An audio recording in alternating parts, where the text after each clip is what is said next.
अस्सलाम वालेकुम friends, welcome to my academy. तो फ्रेंड्स, आज हम वेब डेवलपमेंट के कंप्लीट कोर्स के सफ़र में एक और वीडियो के साथ आपकी खिदमत में हाजिर हुए हैं। आज की वीडियो में हम CSS में बैकग्राउंड देखेंगे। तो फ्रेंड्स, आइए आज की वीडियो स्टार्ट करते हैं। वीडियो स्टार्ट करने से पहले अगर आपने ये प्लेलिस्ट अभी तक एक्सेस नहीं की तो जाइए इस प्लेलिस्ट को एक्सेस कर लीजिए, क्योंकि हम web development step by step सीख रहे हैं और ये तमाम वीडियोज हम इस प्लेलिस्ट में अपलोड करते जा रहे हैं। तो जाइए इस प्लेलिस्ट को एक्सेस कर लीजिए। तो फ्रेंड्स, आइए आज की वीडियो स्टार्ट करते हैं। वीडियो स्टार्ट करने से पहले अगर आपने अभी तक चैनल को सब्सक्राइब नहीं किया हुआ तो सबसे पहले चैनल को सब्सक्राइब कर लीजिए और बेल के आइकन पर लाजमी क्लिक कीजिएगा। तो फ्रेंड्स, आइए चलते हैं अपने VS कोड में। तो फ्रेंड्स, हम आ चुके हैं अपने VS कोड में। ये वो कोड है जो हमने अपनी प्रीवियस वीडियो में देखा था। हमने अपनी प्रीवियस वीडियो में CSS में बॉर्डर्स देखे थे। तो आज हम CSS में बैकग्राउंड देखने के लिए सबसे पहले एक न्यू फाइल क्रिएट कर लेते हैं। हम इसे नेम दे देते हैं bg.html। हमने यहाँ पर एक HTML की फाइल क्रिएट कर ली है और इसी के साथ साथ हमने यहाँ पर एक बॉयलर प्लेट भी इंक्लूड कर ली है। तो सबसे पहले हम यहाँ पर इसे टाइटल चेंज कर देते हैं। तो हम यहाँ पर इसे टाइटल में दे देते हैं बैकग्राउंड। तो हमने यहाँ पर सिंपल टाइप कर दिया है बैकग्राउंड और इसी के साथ साथ अब हम अपना लाइव सर्वर ओपन कर लेते हैं। तो हमने यहाँ पर अपना लाइव सर्वर भी ओपन कर लिया है और आप देख सकते हैं कि हमारे पास यहाँ पर पेज के टाइटल में शो रहा है बैकग्राउंड। तो फ्रेंड्स, आइए अब हम यहाँ पर थोड़ा टेक्स्ट इंक्लूड कर लेते हैं बॉडी के अंदर। तो हम यहाँ पर H1 टैग का यूज़ करेंगे। उसके बाद हम कहते हैं वेलकम टू माय एकेडमी। तो आइए पेज में चलते हैं। जैसे ही पेज में आए तो आप देख सकते हैं कि हमारे पास यहाँ पर शो रहा है वेलकम टू माय एकेडमी और इसी के साथ साथ अब हम यहाँ पर इस टेक्स्ट को थोड़ी स्टाइलिंग दे लेते हैं। तो हम यहाँ पर हेड टैग के अंदर यूज़ करेंगे स्टाइल टैग का। तो हमने यहाँ पर सिंपल यूज़ कर लिया है स्टाइल टैग का। उसके बाद अब हम यहाँ पर H1 को कलर दे देते हैं। तो हमने यहाँ पर सिंपल सेलेक्ट किया है कलर और अब हम यहाँ पर इसे कलर देंगे रेड। तो आइए चलते हैं वेब पेज में। तो जैसे ही वेब पेज में आए तो आप देख सकते हैं कि हमारे पास यहाँ पर शो रहा है welcome to my academy red colour में। तो फ्रेंड्स, आइए बात कर लेते हैं कि बैकग्राउंड हम कैसे देंगे। बैकग्राउंड देने के लिए हम चाहते हैं कि जो हमारी बॉडी है इस तमाम के ऊपर बैकग्राउंड है। तो इसके लिए हम यहाँ पर सबसे पहले तो बॉडी को टाइप करेंगे। तो अब हम यहाँ पर बॉडी के अंदर सबसे पहले तो कलर दे देते हैं। तो कलर देने के लिए हम यहाँ पर सिंपल टाइप करेंगे बैकग्राउंड।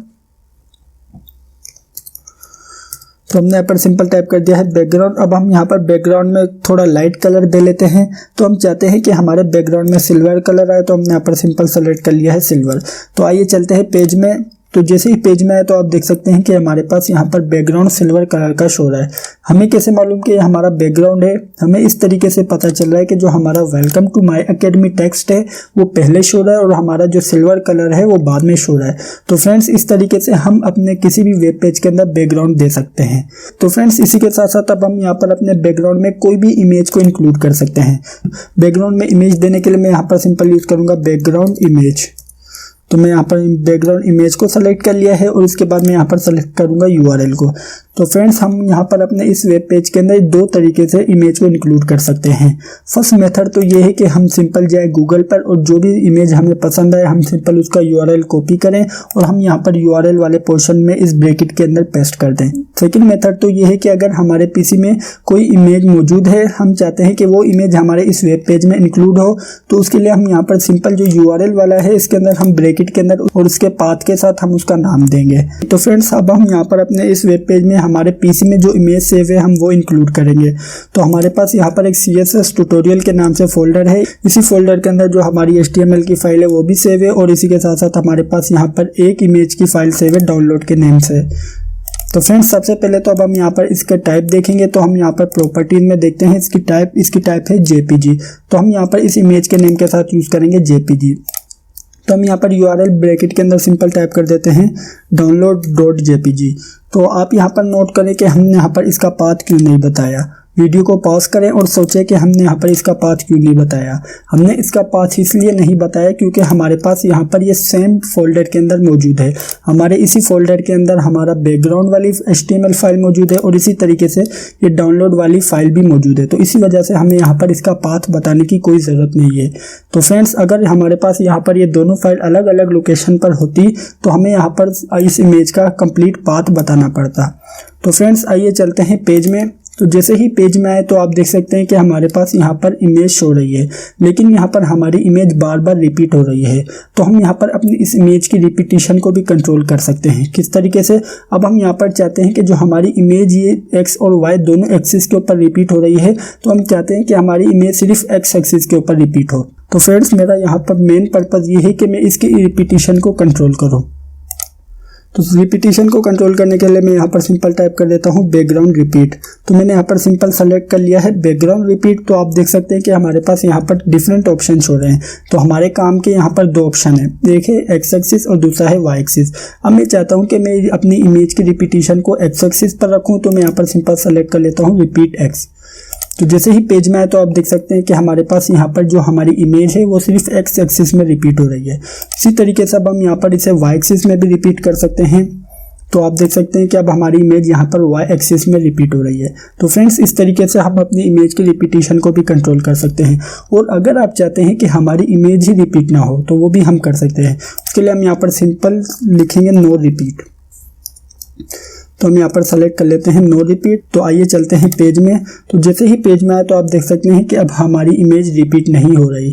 तो फ्रेंड्स, इस तरीके से हम अपनी इमेज की रिपीटिशन को भी कंट्रोल कर सकते हैं। तो फ्रेंड्स, इसी तरीके से अब हम यहाँ पर अपनी इस इमेज की पोजीशन को भी सेट कर सकते हैं।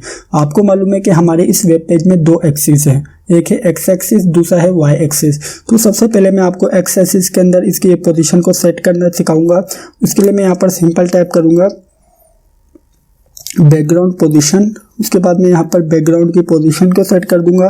तो मैं सबसे पहले एक्स एक्सिस में पोजीशन को सेट करूंगा। तो मैंने यहाँ पर सेलेक्ट किया है एक्स एक्सिस। उसी के साथ साथ मैं यहाँ पर चाहता हूँ कि एक्स एक्सिस में ये 200 पिक्सल पर सेट हो। तो आइए पेज में चलते हैं। जैसे ही पेज में आए तो आप देख सकते हैं कि हमारे पास यहाँ पर ये इमेज एक्स एक्सिस में 200 पिक्सल के ऊपर सेट हो चुकी है। तो आप यहाँ पर देख सकते हैं कि हमारा यहाँ पर 200 पिक्सल का गैप आ चुका है। तो फ्रेंड्स, इसी तरीके से आप यहाँ पर वाई एक्सिस में भी इसकी पोजीशन को सेट कर सकते हैं। उसके लिए मैंने यहाँ पर सिंपल एक्स को कैंसिल करके वाई टाइप कर दिया है।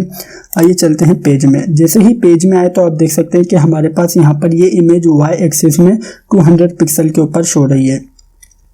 तो फ्रेंड्स, अगर आप चाहते हैं कि आप इन दोनों को एक साथ सेट करें, इसका मेरा कहने का मतलब क्या है? मेरा कहने का मतलब ये है कि आप एक ही लाइन के अंदर एक्स एक्सिस और वाई एक्सिस की पोजीशन को सेट करें, तो वो भी हम कर सकते हैं। उसके लिए हम यहाँ पर सिंपल क्या टाइप करेंगे? उसके लिए हम यहाँ पर सिंपल टाइप करेंगे बैकग्राउंड पोजीशन।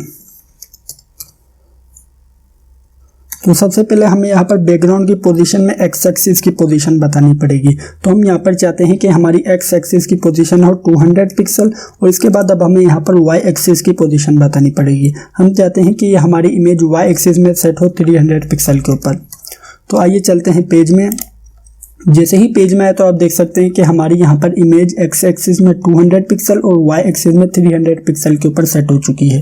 तो फ्रेंड्स, इसी तरीके से आप अगर चाहते हैं कि हमारी इमेज सेंटर हो, तो मैं चाहता हूँ कि मेरी इमेज एक्स एक्सिस में सेंटर हो, तो मैं यहाँ पर सिंपल सेलेक्ट कर लूँगा सेंटर। तो आइए पेज में चलते हैं। जैसे ही पेज में आए तो आप देख सकते हैं कि हमारी इमेज सेंटर हो चुकी है। इस तरीके से आप जहाँ चाहें वहाँ पर इसकी पोजीशन को सेट कर सकते हैं। तो फ्रेंड्स, ये थी हमारी आज की वीडियो। मैं उम्मीद करता हूँ कि आपको आज की वीडियो अच्छी लगी होगी। आज की वीडियो में हमने बैकग्राउंड के बारे में बहुत कुछ सीखा है। सबसे पहले तो हमने ये सीखा कि हम किस तरीके से अपने बैकग्राउंड में कलर इंक्लूड कर सकते हैं, और उसी के साथ साथ हमने ये भी सीखा कि हम किस तरीके से अपने बैकग्राउंड के अंदर इमेज भी इंक्लूड कर सकते हैं। उसके बाद हमने ये देखा कि हम किस तरीके से अपनी बैकग्राउंड की रिपीटिशन को कंट्रोल कर सकते हैं। ये देखने के बाद हमने ये देखा कि हम किस तरीके से अपने बैकग्राउंड में जो हमारी इमेज है या कोई स्पेसिफिक कोई भी चीज़ है, हम उसकी पोजीशन को किस तरीके से सेट कर सकते हैं। तो फ्रेंड्स, ये थी हमारी आज की वीडियो। मैं उम्मीद करता हूं कि आपको आज की वीडियो अच्छी लगी होगी और समझ आई होगी।